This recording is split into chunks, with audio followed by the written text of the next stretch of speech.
বন্ধুরা দেখো, এখন আমি চলে এসেছি বিলে। অনেক দিন আসা হয় না, বিকেলবেলা করে পড়ানো থাকবে বিভিন্ন কাজের জন্য, আর একদম আসা হয় না।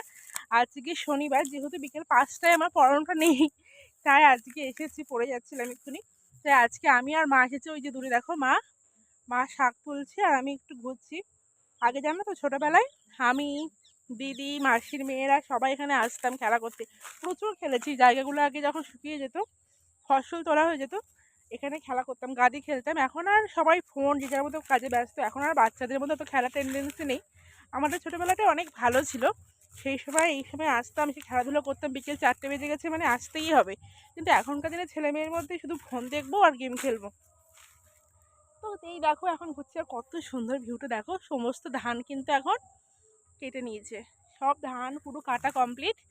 আর দেখো ভিউটা একটু কত সুন্দর। আর এদিকে দেখো আমার পিছনে সূর্য পুরো এখনো এখনো গাছের পিছনে, ওই দেখো দেখতে পাচ্ছ, পুরো একদম এখান থেকে আসছে। তো চলো মার সাথে যাই, একটু শাক তুলে নিই, আর কিছু সময় থাকবো, থেকে তারপরে বাড়ির দিকে চলে যাব। চলো।